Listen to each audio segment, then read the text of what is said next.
मसीह के साथ एक होना ये सीरियल है। फितरत और ज़िंदगी किताब का नाम है। जयपुर कॉक साहब मुसन्नफ़ हैं, प्रोड्यूसर इमानुअल असलम, आवाज़ में शाहजाद शौकत। और यहाँ पर हम देख रहे हैं सफ़ा नंबर 74 और ये हिस्सा है बकिया the bread, remaining part of the bread, रोटी का। आइए देखते हैं।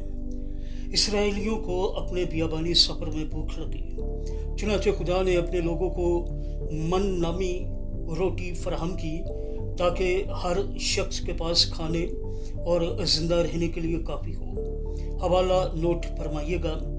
यूहन्ना की अंजील है, 6 बाब है और 32वीं आयत से 35वीं आयत तक। और उसके बाद अगला हवाला जो है वो भी नोट कर लीजिएगा कि 35वीं आयत के बाद 47वीं आयत से लेकर 51 आयत तक।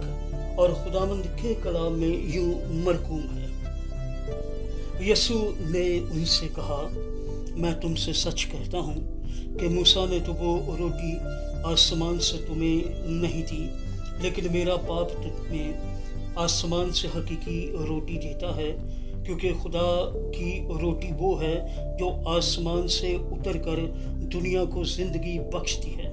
उन्होंने उससे कहा, ए खुदावंद, ये रोटी हमको दे दिया कर। यीशु ने उनसे कहा, ज़िंदगी की रोटी मैं हूँ, जो मेरे पास आए वो हरगिज़ भूखा ना होगा, और जो मुझ पर ईमान लाए वो कभी प्यासा ना होगा।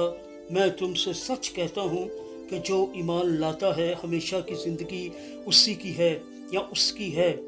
ज़िंदगी की रोटी मैं हूँ। तुम्हारे बाप दादा ने बियाबान में मन खाया और मर गए।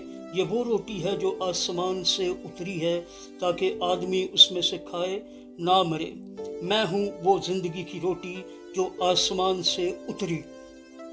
अगर कोई इस रोटी में से खाए तो अब तक जिंदा रहेगा, बल्कि जो रोटी मैं जहान की ज़िंदगी के लिए दूंगा वो मेरा गोश्त है।